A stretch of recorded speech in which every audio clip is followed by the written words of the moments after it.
Elle laissa un sans-abri dormir dans son garage une nuit, ignorant qu'il était millionnaire. Et les flocons de neige tourbillonnèrent comme du papier déchiré tandis qu'Andrea serrait le volant. Son souffle embua le pare-brise tandis qu'elle scrutait la neige, cherchant la maison qu'elle n'avait vue qu'en ligne. Les phares révélèrent une porte de garage rouillée encadrée de congères. Elle expira. Ça y est, murmura-t-elle. La maison, ou quelque chose comme ça. La maison. Mais elle coupa le moteur et resta assise, les doigts tremblants au-dessus des clés. Boston était derrière elle maintenant. 6 ans, une bague jamais donnée, et une trahison qu'elle n'arrivait toujours pas à croire. Je veux juste disparaître, pensa-t-elle. Au moins, personne ici ne sait que j'ai été assez stupide pour lui faire confiance. Pour lui faire confiance. Retenant ses larmes, elle attrapa son sac et s'avança dans le froid. Ses bottes crissèrent sur le sol gelé tandis que le vent lui giflait le visage et secouait ses cheveux blonds. Elle tâtonna avec ses clés, le cœur battant la chamade, non pas d'excitation, mais d'épuisement. Elle se souvenait de ses derniers mots comme s'ils flottaient encore dans l'air.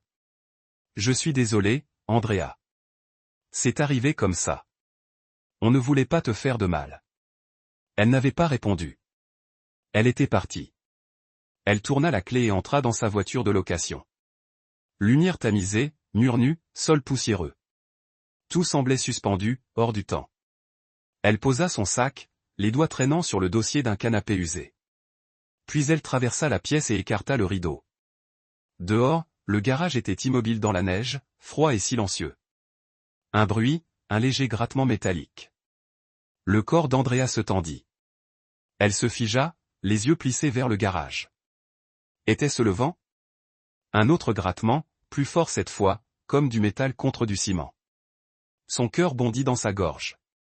Elle attrapa rapidement la batte de baseball laissée près de l'entrée, vestige de son enfance, et ressortit dans le froid. La neige lui frappa violemment le visage tandis qu'elle se dirigeait vers le garage. La porte était légèrement entr'ouverte, une ouverture suffisamment large pour que quelqu'un puisse s'y glisser. Sa prise se resserra autour de la batte. « Qui est là » cria-t-elle d'une voix tremblante, mais ferme. « J'ai une arme. Je vais m'en servir. » Silence. Puis une forme entra. Lentement, prudemment, un homme apparut, voûté, emmitouflé dans plusieurs couches de vêtements déchirés. Sa barbe était épaisse, le givre s'accrochant aux pointes. Il leva les mains, paume vers l'extérieur. « J'avais juste besoin de me protéger du froid, dit-il d'une voix rauque. Juste une nuit. » Andrea le fixa, le cœur battant. Tout en elle lui disait de courir, de fermer la porte, d'appeler la police, mais elle hésita. Il y avait quelque chose dans sa voix, dans la façon dont ses épaules s'affaissaient sous le poids de fardeaux invisibles. Ses yeux, gris, neufs et enfoncés, croisèrent les siens. Ils étaient fatigués. Pas dangereux, juste fatigués. Elle expira brusquement, abaissant légèrement la batte. Juste une nuit, répéta-t-elle. Pas de bruit, pas de désordre. Il hocha vivement la tête. Elle ouvrit la porte du garage en grand et s'écarta. Il y a une vieille couverture là-dedans. Je vais la porter. Il hésita sur le seuil, comme un homme qu'on a trop souvent repoussé, puis entra. Andrea retourna à la maison et revint quelques minutes plus tard avec une couverture et une bouteille d'eau non ouverte. Elle les lui tendit sans un mot. « Je ne causerai pas d'ennui, » murmura-t-il. « Tu ferais mieux de ne pas faire ça, » répondit-elle. Pas trop durement. Juste une nuit.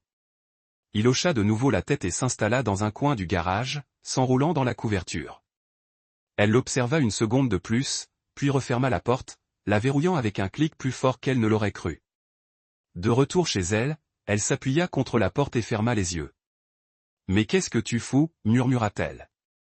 Mais alors même que la peur murmurait des doutes à son oreille, quelque chose d'autre s'éveilla. Une lueur discrète et hésitante. Une porte s'ouvrit, non seulement dans le garage, mais dans son cœur protégé et douloureux. Andrea se réveilla tôt, encore enveloppée par le sommeil et le faible écho du malaise de la nuit précédente. La maison était silencieuse, le chauffage ronronnait doucement. Elle marcha pieds nus jusqu'à la cuisine, se frotta les yeux et mit en marche la machine à café. L'arôme du café torréfié emplit bientôt l'air, la réconfortant. Une partie d'elle-même s'attendait à ce que l'homme soit parti. Peut-être s'était-il éclipsé au petit matin sans laisser de traces, tel un fantôme emporté par le vent. Mais lorsqu'elle jeta un coup d'œil par la fenêtre givrée de la cuisine vers le garage, elle se figea. Le sol, autrefois poussiéreux et jonché de vieilles boîtes, était impeccable. La couverture qu'elle lui avait donnée avait été soigneusement pliée et posée sur une caisse, pliée à angle droit. Une précision militaire. Son regard s'attarda. C'était le genre de pliage que faisait son père, un marine à la retraite, et non quelque chose qu'on apprend dans la rue. Elle ouvrit la porte de derrière et sortit. Une douce brise froide lui caressa le visage, mais ce n'était pas le froid qui retint son attention. C'était la petite tasse en céramique posée sur la dernière marche. De la vapeur montait paresseusement d'une tasse de chocolat chaud. Pas de mots, pas d'explication, juste un geste silencieux. Elle le prit, le porta à ses lèvres, pas trop sucré, juste comme elle l'aimait. Andrea fixa le garage un long moment, puis s'approcha et frappa doucement avant d'ouvrir. Il était assis sur une bâche pliée dans un coin, en train de lasser ses bottes. Il leva les yeux, surpris, puis se leva rapidement, lissant ses couches de vêtements rapiécés. « Bonjour », dit-il d'une voix plus douce que la veille. « Tu as fait le ménage », dit Andrea, sans poser de questions. « J'ai pensé que c'était le moins que je puisse faire. Tu m'as laissé rester. » Elle hésita, les yeux plissés. « Tu as fait du chocolat. » Il hocha la tête. « J'ai vu le mélange dans le garde-manger par la fenêtre. J'espérais que ça ne te dérangerait pas. » Il y eut un silence, un long silence. Puis elle demanda, « Tu as besoin d'une autre nuit ?» Il baissa les yeux et expira. « Si ce n'est pas trop compliqué, juste quelques jours, je resterai hors de ton chemin promis. » L'instinct d'Andrea se débattit un instant avec son bon sens.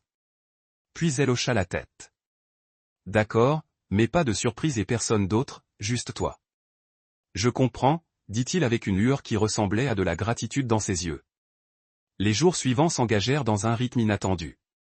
Elle se réveillait, d'une manière ou d'une autre, le trottoir était déjà déneigé. Le deuxième matin, elle entendit le léger cliquetis des outils sous l'évier et entra pour le trouver en train de réparer le robinet qui fuyait. Il se leva vivement en marmonnant des excuses, mais elle hocha simplement la tête et le laissa continuer. Elle le regarda par la fenêtre tandis qu'il aidait Madame Whitmore, la vieille veuve grincheuse de l'autre côté de la rue, à porter des sacs de sel jusqu'à sa véranda. Andrea faillit faire tomber son café en voyant Madame Whitmore sourire. Elle n'avait pas souri depuis des années. Tout le quartier l'avait acceptée comme un symbole permanent de tristesse, et pourtant, cet inconnu avait réussi à briser ce mur. Ils parlèrent lentement, d'abord avec hésitation. Au petit déjeuner, elle lui proposa des toasts, qu'il déclina, mais resta pour discuter. Au déjeuner, il fit des commentaires sur les livres qu'elle avait laissés éparpillés. Un soir, ils étaient assis sur la véranda, plongés dans leurs pensées et sous deux couvertures séparées, à regarder la neige tomber en silence. Lorsqu'elle l'interrogea sur la musique, ses yeux s'illuminèrent. Il parlait de jazz comme quelqu'un qui en avait vécu chaque note. Lorsqu'elle mentionna son peintre préféré, il cita une de leurs interviews. Lorsqu'elle mentionna le peintre, il cita une de leurs interviews. « Tu as lu ça ?» demanda-t-elle, surprise. « Il y a des années, dit-il. J'aimais l'art. Je suppose que je l'aime toujours. » Andrea commença à attendre avec impatience leur conversation tranquille. Il y avait quelque chose de familier dans sa façon de parler, non seulement cultivée, mais réfléchie, mesurée. Elle se surprit à se demander plus d'une fois qui il était avant les couches de vêtements et la fatigue. Il ne donna jamais son nom et elle ne le redemanda plus. Mais sa présence commença à emplir son espace d'une manière étrangement réconfortante. Il n'exigeait rien. Il ne s'immisçait pas. Il était, tout simplement. Et, d'une certaine manière, cela lui suffisait. Un après-midi, elle réalisa qu'elle avait plus souri ces 3 derniers jours qu'au cours des 3 derniers mois. Et le plus étrange, c'est qu'elle ne culpabilisait pas. Quelle que soit la raison pour laquelle il fuyait, il était clair qu'il était un homme réfléchi, patient et d'une gentillesse discrète. Andrea ne pouvait l'expliquer. Elle n'essaya pas. Mais pour la première fois depuis longtemps, elle ne se sentait pas seule. Le vent hurlait à travers les fentes des vieux châssis de fenêtres tandis que la ville de Maple Hollow s'obscurcissait. Une à une, les maisons de la rue s'éteignirent jusqu'à ce qu'il ne reste plus que la faible lueur de la neige sous le clair de lune. Dans sa petite maison, Andrea se tenait près de la fenêtre, observant les arbres se balancer violemment, leurs branches nues comme des mains griffant le ciel nocturne. L'électricité avait été coupée 20 minutes plus tôt, et le silence régnait. Elle tira une couverture sur ses épaules et se dirigea vers la cheminée. Après quelques tentatives frustrantes, elle réussit à allumer le petit bois et les flammes crépitèrent, projetant des ombres dansantes sur les murs. La chaleur se répandit lentement dans le salon. On frappa doucement à la porte de derrière. Andrea ouvrit et le trouva debout, les mains enfouies dans les poches de son manteau, son souffle perçant l'air glacial. « J'ai vu que vos lumières étaient éteintes, dit-il. Je pensais pouvoir vous aider, mais on dirait que vous l'avez déjà deviné. Entrez, dit-elle après un moment de silence. Il fait trop froid dehors, hésita-t-il, puis il entra, prenant soin de bien secouer la neige de ses bottes. Elle fit un geste vers le feu. Assieds-toi, réchauffe-toi. Il hocha la tête, retira son manteau et s'assit au bord du tapis, près des flammes. Andrea s'assit en face de lui. Pendant un moment, ils restèrent silencieux, laissant le feu emplir le silence de son doux crépitement. Les ombres sur son visage se modifiaient à la lumière du feu, soulignant les plis près de ses yeux, la lassitude silencieuse de son expression. Elle se surprit à l'observer de nouveau. « As-tu parfois l'impression que la vie te prend et te jette là où tu n'avais jamais prévu d'aller ?» Andrea demanda doucement, ne sachant pas pourquoi elle avait prononcé ces mots à voix haute. Il la regarda un instant, puis dit, « Tous les jours. » Elle serra plus fort la couverture autour d'elle. « J'avais un projet, toute une vie tracée. Un mariage à l'automne, des enfants dans quelques années, des voyages, une maison remplie de livres et de musique. Puis un jour, je suis entré et je l'ai vue la tenir, ma meilleure amie, comme si je n'avais jamais existé. » Elle a ri amèrement et, d'un seul coup, le projet s'est évanoui. J'ai quitté la ville, tout quitté. Il était silencieux, les yeux fixés sur le feu. Lorsqu'il a enfin parlé, sa voix était basse. Moi aussi, j'avais une vie. Un nom que tout le monde connaissait. Applaudissements, projecteurs, caméras. J'étais quelqu'un jusqu'à ce que je ne le sois plus. Les yeux d'Andrea s'écarquillèrent légèrement. Tu étais célèbre. Il haussa légèrement les épaules. Peut-être, peut-être pas. Ça dépend à qui tu poses la question. Mais plus ils applaudissaient, plus je me perdais. Un jour, je me suis regardé dans le miroir et je n'ai pas reconnu l'homme qui me regardait. Alors, je suis parti. Elle l'a observé. Tu parles comme une artiste. Son regard se posa sur elle, puis se détourna. Il sourit faiblement. Quelque chose comme ça. Elle pencha la tête. Que faisais-tu? De la peinture, de la musique, du théâtre? Tout et rien, dit-il. J'ai créé des choses, puis je les ai détruites. Sa voix portait le poids d'un non-dit, et Andrea ressentit une étrange douleur dans la poitrine. Il parlait non pas comme quelqu'un en quête de pitié, mais comme quelqu'un qui confesse une vérité qu'il portait en lui depuis trop longtemps. « Comment t'appelles-tu » demanda-t-elle doucement. Il la regarda de nouveau, ce même regard fatigué croisant le sien à travers la lumière vacillante. Juste quelqu'un de passage. Andrea n'insista pas davantage. Elle laissa le silence s'installer, lourd et intime, comme la neige recouvrant un champ tranquille. Le feu crépita, projetant une petite braise vers le ciel. « Tu sais, dit-elle finalement. Je pensais être venu ici pour oublier, mais peut-être suis-je venu ici pour me rappeler qui j'étais avant lui, avant tout. » Il hocha lentement la tête. Parfois, c'est dans les endroits calmes que l'on se réentend. Ils restèrent assis un long moment, deux inconnus liés par des passés brisés, par des choix qu'ils n'avaient pas voulu faire, et par le réconfort silencieux de leur présence. Aucun d'eux ne prononça un mot cette nuit-là. Ils n'en avaient pas besoin. Le feu brûlait toujours. Le monde extérieur était silencieux, recouvert d'une neige fraîche qui tombait dans le silence du petit matin. Andrea se réveilla sans raison. Pas d'alarme, pas de bruit, juste un étrange vide dans sa poitrine. Elle se redressa lentement, clignant des yeux à cause de la faible lumière qui filtrait à travers les rideaux. La pièce était plus froide que d'habitude, et le silence différent.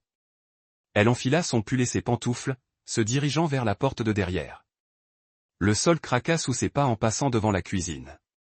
Elle jeta un coup d'œil au comptoir. Pas de tasse de chocolat chaud. Sa main s'arrêta sur la poignée de la porte. Quelque chose en elle lui disait qu'elle le savait déjà. Le froid la mordit au visage lorsqu'elle sortit. La neige crissa sous ses pieds tandis qu'elle se dirigeait vers le garage. La porte était légèrement tremblante, comme la nuit où elle l'avait rencontré. Elle l'ouvrit en grand, le cœur battant, vide. La caisse où il s'asseyait était vide. La vieille bâche qu'il avait pliée en tapis avait disparu. Plus aucune trace de bottes, de couverture, ni de chaleur.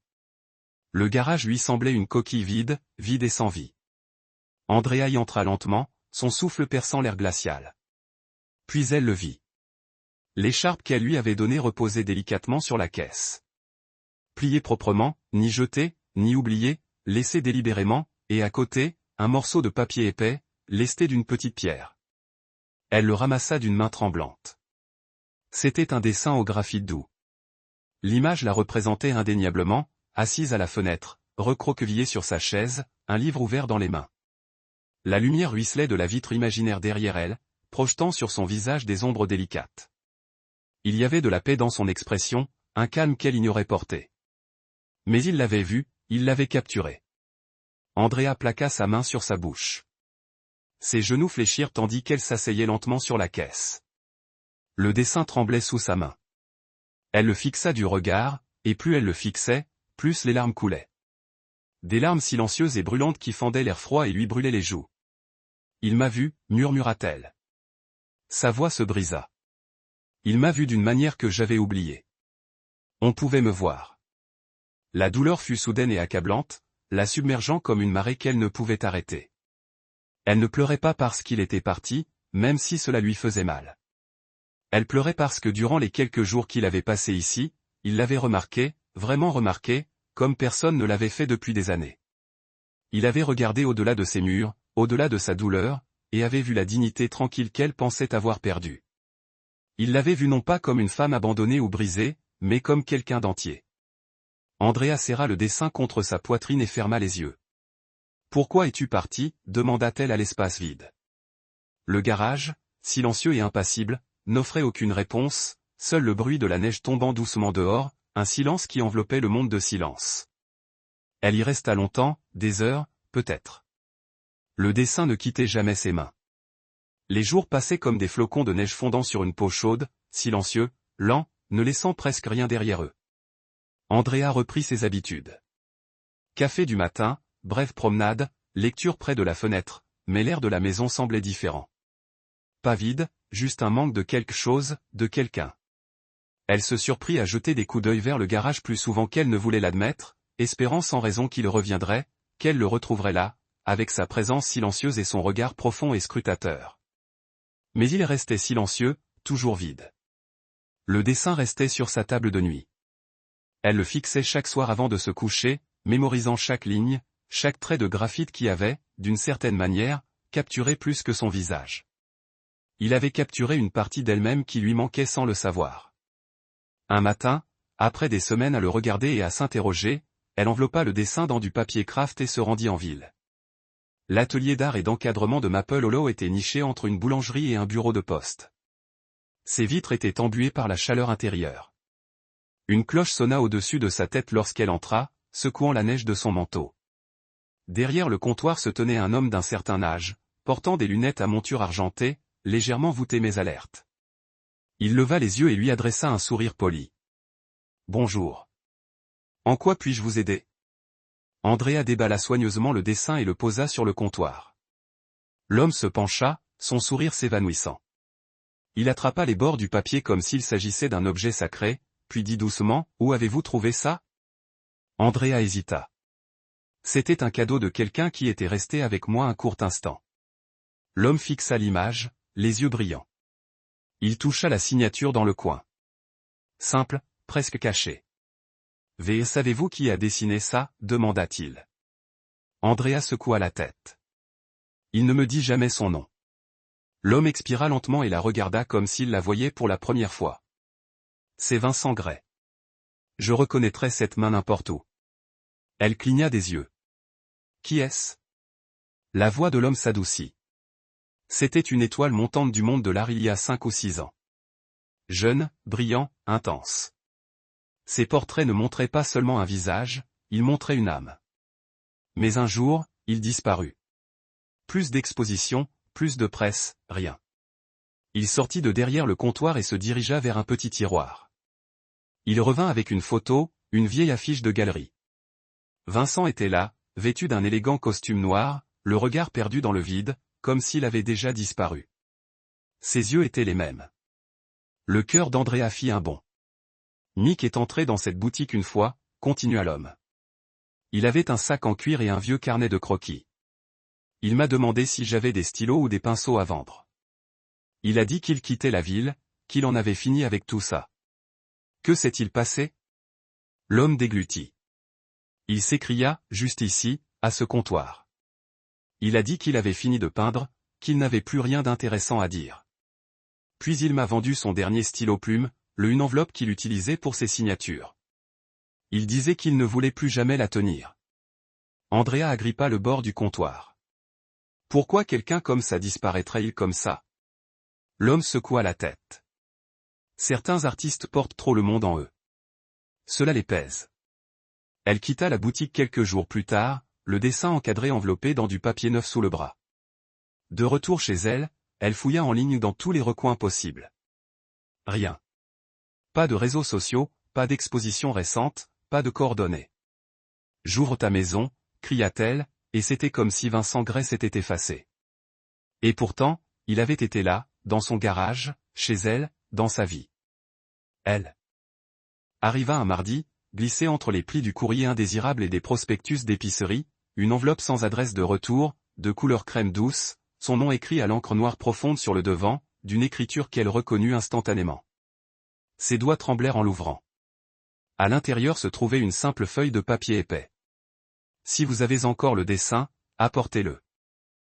Pas de date, pas d'explication, juste ça. Andrea resta figée au milieu de sa cuisine. Son souffle se bloqua. Elle la relut, puis la relut, comme si le sens allait changer, mais ce ne fut pas le cas. Elle reposa lentement la lettre et la fixa. Pendant des heures, il lui sembla qu'elle resta assise là, à regarder les mots se brouiller et se durcir à nouveau sous la faible lumière de la cuisine. Chaque ligne, le soir venu, le silence dans la maison devenait insupportable. Elle arpenta le salon, la lettre toujours à la main, l'esprit noyé dans un tourbillon de questions et de peurs. Était-ce vraiment lui? Était-ce une plaisanterie élaborée? Que lui voulait-il? Son regard se porta sur le dessin encadré au mur, celui qu'il avait laissé derrière lui comme un murmure. Chaque fois qu'elle le regardait, sa poitrine se serrait. Ce n'était pas qu'une image. C'était un souvenir, un moment, une partie d'elle que personne d'autre n'avait vu que lui. Et maintenant, il la rappelait dans son monde, le monde qu'il avait autrefois fui. Andrea était assise au bord de son lit cette nuit-là, incapable de dormir, incapable de se reposer. La lettre était posée sur sa table de nuit, la narguant s'il me voyait seulement comme un sujet.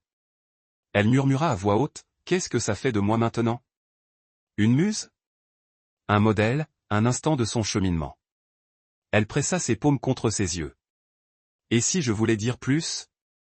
Et si j'étais quelque chose de réel et qu'il s'éloignait?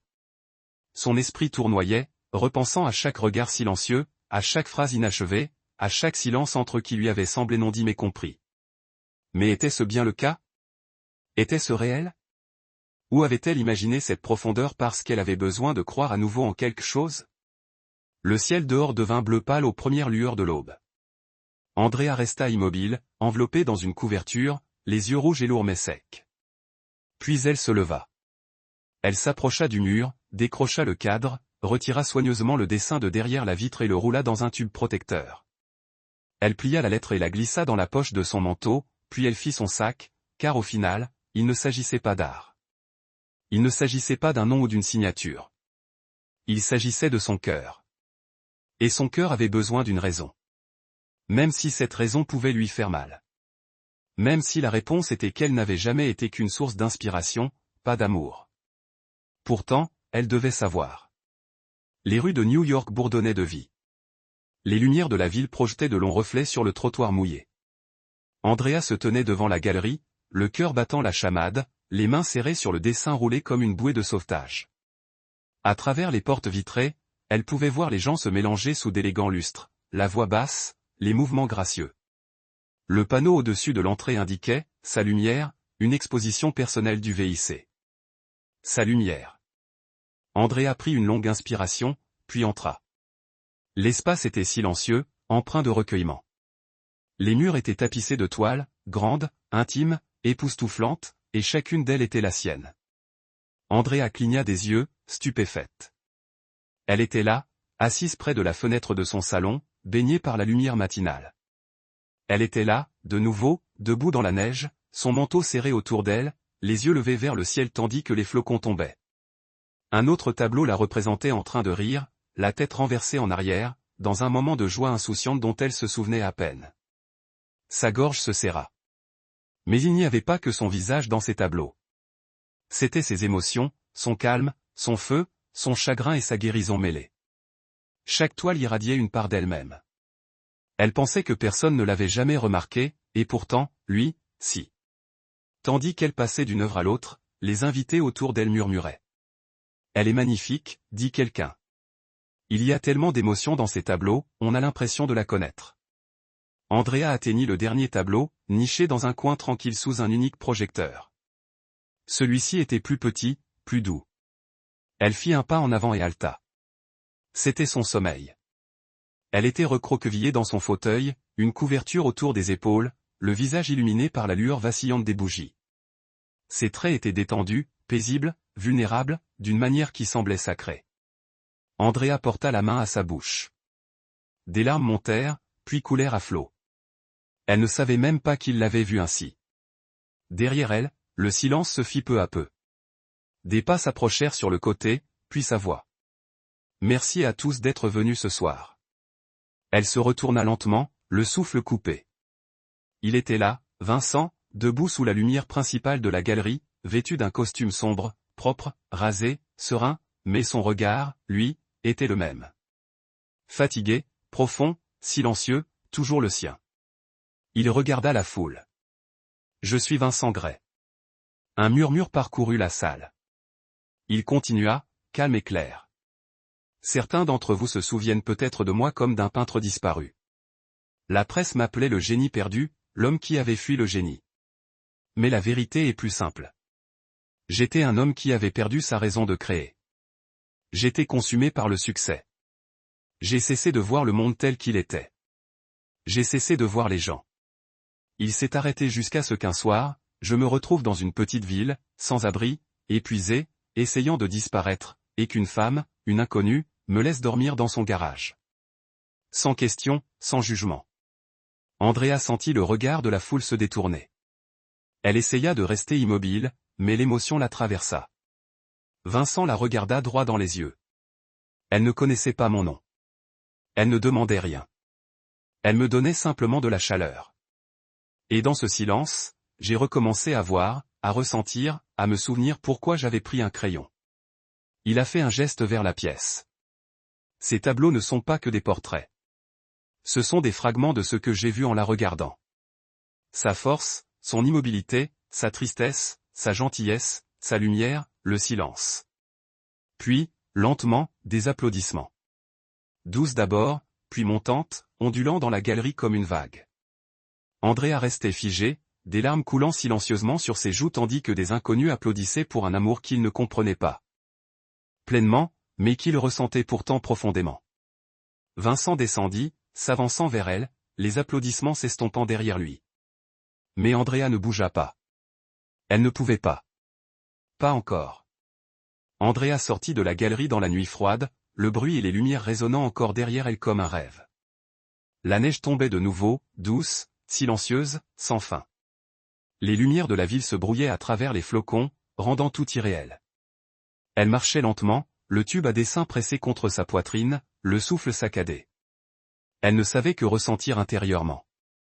Elle venait de voir sa vie s'étaler sur la toile. Son visage, ses moments de calme, sa douleur, sa joie, tout cela s'était transformé en art, en beauté, en sang. C'était bouleversant, émouvant, terrifiant. Elle l'avait aimé. Elle l'aimait toujours. Mais une part d'elle se demandait encore s'il l'aimait en retour, ou simplement ce qu'elle symbolisait. Était-elle vraiment la femme qu'il voyait ou simplement le réceptacle qui donnait vie à sa muse? Elle tourna dans une rue calme, à l'écart de la circulation et des visiteurs de la galerie qui se mêlaient encore. La neige était plus épaisse ici, crissant sous ses bottes. Le vent s'emparait de son écharpe et lui emmêlait les cheveux. Andrea. Elle se figea. La voix résonna, familière et rauque, tranchant le froid. Elle se retourna et il était là, Vincent, courant dans la neige sans manteau, le souffle léger, ses cheveux noirs déjà couverts de poussière blanche. Il ralentit en la rejoignant, s'arrêtant à quelques mètres. Incertain mais inébranlable. Je ne voulais pas que tu partes comme ça, dit-il doucement, non sans avoir entendu ce que j'aurais dû dire depuis longtemps. Elle ne parla pas, se contentant de le regarder, toutes ses émotions bouillonnant sous son immobilité. Il s'approcha prudemment, comme un oiseau blessé. Ce garage, c'était plus qu'un endroit où dormir.